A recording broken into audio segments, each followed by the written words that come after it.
अस्सलाम वालेकुम नाज़रीन, KNN के साथ मैं हूँ आपकी मेज़बान साइमा महमूद। आज़ाद कश्मीर में बलदियाती इंतखाबात हुए, लोग मुंतखब हुए, कई यूनियन कौंसलर और कोई कौंसलर, लेकिन उसके बावजूद जो लोग मुंतखब हुए किस तरीके से काम कर रहे हैं, कैसा काम कर रहे हैं और उनकी क्या हिकमत अमली है अपने लोगों को खुश करने के हवाले से, आइए जानते हैं। हमारे साथ मौजूद हैं फ़हद कुरैशी। अस्सलाम वालेकुम सर, बहुत शुक्रिया आपने बहुत शुक्रिया आपने प्रोग्राम में हमें वक्त दिया। सबसे पहले तो आप अपना तफसीलन तारुफ दीजिएगा, आप किस वार्ड से हैं? मैं पाकिस्तान मुस्लिम लीग नून से मेरा ताल्लुक़ है और मैं वार्ड नंबर 2 आलड़ा हसनाबाद शहरी से कौंसलर के लिए मुंतखब हुआ हूँ। सही। आप ये बताइएगा कि जब आप काउंसलर के लिए सामने आए हैं, आप क्या नून लीग से ही सामने आए? नून लीग ने ही आपको टिकट दी या इससे पहले भी आप किसी पार्टी के साथ थे? जी, मैं स्टार्ट से नून लीग का अहम किरदार अदा कर रहा हूँ और नून लीग ने मुझे टिकट दिया है और उसने मेरे पे एतमाद किए कि मैं आगे लोगों की खिदमत कर सकूं। अच्छा, बताइएगा कि जब आपने ये फ़ैसला किया कि मैं काउंसलर के लिए टिकट लूं या इस सामने आऊं, तो क्या आपने लोगों से मशवरा किया था, अपनी बरादरी से, अपनी फैमिली से, फ्रेंड से? तो उन लोगों का क्या रद्द-ए-अमल था, किस तरीके से उन लोगों ने आपका साथ दिया? उन्होंने भरपूर तावन किया और उम्मीद थी अल्लाह पाक के घर में कि इंशाअल्लाह अपने लोगों की खिदमत करेंगे और जो जिधर उनको हमारी ज़रूरत हुई इंशाअल्लाह उनको हम वहाँ पे उनकी फुल सपोर्ट करेंगे। ठीक है। ये बताइएगा कि आप जिस वार्ड से हैं, क्या उस वार्ड में तमाम तर सहूलियात मुयस्सर हैं लोगों को या आपने काम करने हैं? जी, काफ़ी हद तक तो पाकिस्तान मुस्लिम लीग नून ने आपके सामने है कि उसने कई अभी तक जो काम उनकी हुकूमत में हुए हैं और इससे पहले ना कभी हुए हैं, किसी हुकूमत ने किए हैं, ना इसके बाद कोई कर सकती है। सही। और अभी भी जहाँ तक काम का ताल्लुक है, हमारी भी यही कोशिश होगी कि अपने लोगों के साथ भरपूर तावन करें और उनके हर मसाइल हल करने की कोशिश करेंगे। अच्छा, बताइएगा कि सबसे मेन मसला हर जगह पे देखा जाए तो 2 से 3 चीज़ों का होता है, पढ़ाई, मतलब कि तालीम, सेहत और उसके बाद कब्रिस्तान का देखा जा रहा है आजकल। क्योंकि गांव का जो एरिया है वहाँ पे ये कब्रिस्तान का इतना ज़्यादा इशू होता तो नहीं है, लेकिन फिर भी कई जगह पे होता है। तो क्या आप समझते हैं कि आपके गांव में, आपके एरिया में ये तीनों सहूलियात मुयस्सर हैं? जी बिल्कुल, ये तीनों सहूलियत हमारे पास मुयस्सर हैं। क्या जो आपके सरकारी इदारे हैं स्कूल्स के, तो वहाँ पे टीचर्स आती हैं, बाकायदा तालीम का सिलसिला जो है वो होता है या नहीं? जी, हो रहा है। और अस्पतालों की क्या सूरत हाल है? अस्पताल भी बस कुछ फ़र्क तो रहता ही है, वो तो जाहिर बात है गांव में। अच्छी बताइएगा कि वहाँ पे मेन मसाइल जो होते हैं ख़वातीन के हवाले से होते हैं, सेहत के हवाले से देखा जाए तो क्या ख़वातीन को कोई मुश्किलात नहीं है वहाँ पे? मतलब कि जिस तरह की होती हैं, डिलीवरी के केसेस में हो जाता है, कई अक्सर ऐसे मामला भी होते हैं कि कई कॉम्प्लिकेशंस की वजह से शहर की तरफ रेफ़र करना पड़ता है या कुछ भी, कई मामला होते हैं ख़वातीन के साथ। तो क्या ऐसा कोई इशू वहाँ पे दरपेश नहीं आता कि आपकी ख़वातीन हर तरीके से सहूलियात हैं उनके लिए? हमारा जो है ना, यहाँ यूनियन कौंसिल जो हमारी ये शहर के बिल्कुल साथ है और हमें ज़्यादा नज़दीक पड़ता है एम्स हॉस्पिटल और एम्स में कभी कभार डॉक्टर होते नहीं होते। हम इस चीज़ पे गौर करेंगे कि वहाँ पे लोगों के मसाइल हमारे साथ ही हैं ना, कि हम उनको भी हल करें और अपनी ख़वातीन के जो मसले मसाइल हैं उनको भी हल करने की कोशिश करेंगे कि उनको वहाँ पे आसानी के साथ उनका इलाज मैसर आए। आप काउंसलर मुंतखब हुए हैं, पहले ये होते थे कि गांव के लोगों में जो वोट देते हैं उन्हें कोई भी मसला होता है तो वो अपने MLA के पास जाते हैं। अब जाहिर बात है आपके पास आएंगे, तो ये बताएं कि जब वो आपके पास आएंगे तो आपके पास इतनी सहूलियात होंगी कि आप अपने लोगों को उससे मुस्तफ़ीद कर सकें? हमने पहले भी यही अपने लोगों को, जो हमारी वार्ड के लोग हैं, हमारी बरादरी है, सबको हमने यही बताया है कि जो भी अल्लाह पाक के करम से हमें जो भी मैसर आया, जिस तरह के फ़ंड हो गए या दूसरी चीज़ें जो भी हमारे इख्तियार में हुई, तो हम अपने लोगों के साथ, अपनी वार्ड के लोगों के साथ, अपने गांव के इन सारों के साथ मशावरत करके उनको हल करने की भरपूर कोशिश करेंगे। अच्छा, बताइएगा कि गांव में मोस्टली देखा जाए तो लोग या तो ड्राइवर्स होते हैं या तो बेरोज़गार होते हैं, घरों में ही होते हैं। क्या आपके गांव में, आपके एरिया में नेचुरल फैसिलिटीज़ जो होती हैं, मतलब कि खेत हो गए, फल फ्रूट हो गए, शहद होगी, इस तरह की चीज़ें मौजूद हैं? अगर हैं तो किस तरह से लोग उनको अपना आमदनी का ज़रिया बना सकते हैं?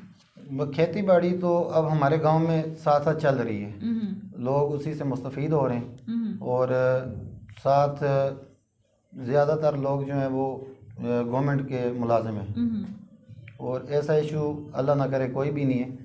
और जिसको कहीं ज़रूरत पड़ेगी इंशाल्लाह हम आगे फार्मिंग और ये ज़री जो भी हैं इनको आगे हम लाने की कोशिश करेंगे कि ताकि बेरोज़गारी को ख़त्म कर सकें। अच्छा बताइएगा, ख़वातीन बच्चियों के हवाले से बताइएगा, जो बच्चियां पढ़ लिख जाती हैं या कई होते हैं वालिदैन शौक से पढ़ाते हैं अपने बच्चियों की, हमारी ये बच्ची ये कर ले वो कर ले, काफ़ी तालीम हासिल कर लेती हैं, लेकिन उसके बावजूद उन्हें नौकरी नहीं करनी दी जाती, या तो ये होता है कि कम उम्र में उनकी शादी करवा दी जाती है। क्या इन मसाइल का सामना है? ये तो हर जगह पे होता है, मामूली, ये इतना इशू कोई भी नहीं है। क्या आप नहीं समझते कि जो बच्चियां इतनी मेहनत करके अपना दिन रात एक करके पढ़ाई करती हैं, आप कहते हैं कि ये कोई इतना बड़ा इशू नहीं है, उन्हें अपना आप साबित करने के लिए एक मौका नहीं देना चाहिए? नहीं देना चाहिए, उनका भी हक है। अब जिस तरह किसी की कहते हैं कि यार बेटे नहीं है बेटियां ही हैं, वो भी जाहिर है अपने माँ बाप का बाजू बनती हैं, ऐसा है, ठीक है। और हमारी तो भी आपने नहीं, आपने ये बोला ना कि ये कोई इतना इशू नहीं है, कि आप इस इशू नहीं समझते कि वो बच्चियां जो इतनी मेहनत करती हैं उन्हें दबाया जाता है, या तो उनकी शादियां कर दी जाती हैं, या तो उन्हें आगे काम नहीं करने दिया जाता, ये इशू नहीं है? नहीं इशू है।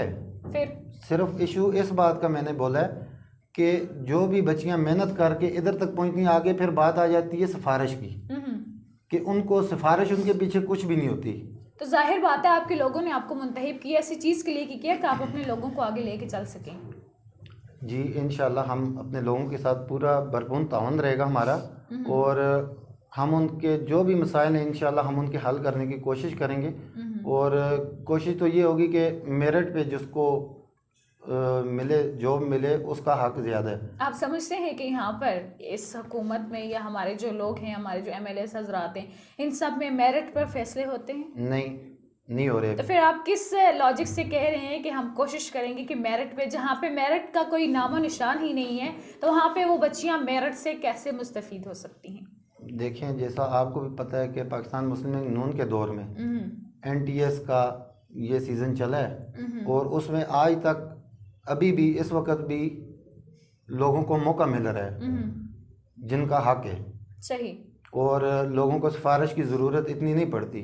हाँ, कई लोग हैं जिनको उनको समझने के ख़ानदान की तरफ से भी एक उनको मिली हुई है कि बस वो इतने काबिल हो गए हैं कि उनका आर्डर उनको घर बैठे मिल जाता है। ठीक है, ये जो आपने बात की कि खानदान की तरफ से उन्हें ऐसा है कि वो घर बैठे उन्हें ऑर्डर मिल जाता है, जो ये ऐसे लोग हैं मतलब कि MLAs ही होते हैं कि जिनके बच्चों को ना ही मेहनत करनी पड़ती है ना ही आगे जाना पड़ता है, जस्ट उनके एक फ़ोन कॉल पे हर चीज़ उन्हें घर पे मैसर होती है। क्या आप नहीं समझते कि उनका ये अमल उन बच्चों का हक मार रहा होता है जो बच्चे वाकई हकदार होते हैं इस चीज़ के? बिल्कुल, इसी वजह से मैंने आपको बोला ना कि ये एक मेन इशू चल रहा है। तो क्या आप समझते हैं कि आप जो काउंसलर हजरात मुंतहिब हुए हैं तकरीबन हर हल्का से, हर वार्ड से और हर गली मोहल्ला से लोगों ने आप पे भरोसा करके आपको चुना है, तो क्या आप इस चीज़ के अगेंस्ट आवाज़ उठाएंगे? इंशाल्लाह हम हर आवाज़ उठाने के अपने लोगों के साथ हैं, क्योंकि हम भी यही चाहते हैं कि हमारे जो बेरोज़गार हैं या जो पढ़े लिखे हैं उनको उनका हक NTS के मेरिट पे मिले। अच्छा, एक मेन इशू और है, खासकर गांव के लोगों का देखा जाता है कि जो ड्राइवर हजरात हैं उनकी साथ जो हमारे पुलिस एहलकार होते हैं, ट्रैफिक पुलिस एहलकार होते हैं, इनकी काफ़ी मतलब कि बेइज्जती करती हैं, उनके बहुत बुरा करैक्टर होता है, उनके साथ बहुत बुरे तरीके से बात की जाती है। तो इससे कई ड्राइवर्स ऐसे होते हैं कि कई हद तक बात आगे बढ़ जाती है। तो इस सब के रोकथाम के लिए क्या आप अपने इलाके में कोई बात करेंगे पुलिस एहलकारों से या आला ओहदेदारान से? जी इंशाल्लाह इस पे भी हम आगे ये जिस तरह हमारा ये काउंसलर वाइज जो है ये है मेयरशिप तक ये मुकम्मल होता है, उसके बाद एक रूटीन वर्क हम स्टार्ट करेंगे। जो भी मसले मसाइल दरपेश हैं उनको दूर करने की हम अपना दूर करेंगे उनको। अच्छा बताइए, मेयरशिप के हवाले से आपने बात की, तो मेयर के हवाले से नून लीग का क्या हिकमत अमली है? किससे आपको कुछ है आइडिया इस हवाले से कि किससे वो मेयर के लिए सामने लाएंगे? जी अभी तक ये कुछ भी नहीं कह सकते, क्योंकि ये पार्टी के फैसले हैं, पार्टी खुद ही करेगी। और फर्ज किया अगर पार्टी किसी ऐसे बंदे को मेयर बनाती है जो आप समझते हैं कि इस काबिल नहीं था, तो क्या उस सूरत में भी आप फिर पार्टी के फैसले के साथ होंगे? पार्टी जो करेगी वो सोच समझ के फैसला करेगी, और जो पार्टी ने फैसला करना है हम उसके साथ मुत्तफिक हैं। सही। फाज साहब ये बताइएगा कि इतने सालों बाद बलदियाती इंतखाबात हुए हैं और कई लोगों को तो बलदियाती इंतखाबात का पता ही नहीं था कि ये होती क्या चीज़ है, लेकिन ज़ाहिर बात अब मुतारफ़ हुई है लोगों में, तो क्या आप समझते हैं कि इसका क्रेडिट किससे जाना चाहिए? ये तो अब ये होना चाहिए, ये ज़रूरी था, क्योंकि जो भी मसले मसाइल हर गरीब अमीर जो भी हैं उनके मसले तो हैं ही है। बिल्कुल ऐसा ही और जो छोटा तबका है, मतलब कि जिस तरह गरीब आदमी है वो अगर किसी के पास जाता है ना कि उसके ये मसले हैं, ये मसाइल हैं, तो उसको एमएलए तक या मिनिस्टर तक पहुंचने में ज़रा या उसको काम करवाने में उसको काफ़ी वक्त लगता था। और अब अगर ये बल्दियाती इलेक्शन हुए, इसके ये है कि उनका हर जो मामला होगा वो हमारे पास आएगा, कौंसलर हजरात के पास, और ये उसको हल करने में भरपूर अपनी भरपूर खिदमत करेंगे और इनको हल करने के लिए कोशिश भी करेंगे और करके दिखाएंगे। इसका क्रेडिट आप किसे देंगे? अदलिया को, अदलिया, आवाम को, या आला मिनिस्ट्री को? किससे इसका क्रेडिट देंगे आप? ये तो अदलिया को ही जाता है, इलेक्शन कमीशन को जा रहा है, क्योंकि इलेक्शन कमीशन का ये बहुत अच्छा फैसला है और गरीब आवाम के लिए या जिनकी कोई सुनता नहीं है उनके लिए ये अच्छा फैसला किया उन्होंने। अच्छा, एक बहुत ज़रूरी सवाल है, मुझे बताइएगा कि जिस तरह के PMLN से हैं आप, मुस्लिम लीग नून से हैं, तो हुकूमत PTI की है, फ़र्ज़ किया कि आप लोगों का है कि PDM का अदम एतमाद के हवाले से भी कई इश्यूज़ सामने आ रहे हैं, कई बातें उछल रही हैं। अब इसमें हकीकत क्या है ये तो हम नहीं जानते, लेकिन सिर्फ सुनने में आया है कि अदम एतमाद हो सकती है। फ़र्ज़ किया अगर ऐसा कुछ होता है तो जाहिर बात है या तो फ़ंड लेट होंगे या तो आप लोगों को नहीं मिलेंगे, तो उस सूरत में आप अपने लोगों को किस तरीके से मुतमईन करेंगे, किस तरह अपनी आवाम को साथ लेके चलेंगे? देखें, फंड मिलेंगे या नहीं मिलेंगे, जो हमने अपने थ्रू करना है वो तो हमने अपने अवाम की खिदमत करनी है। सही। बेशक इसके लिए हमें अपने पास से ही लगाने पड़े, हम अपने लोगों की खिदमत इंशाल्लाह ज़रूर करेंगे। सही।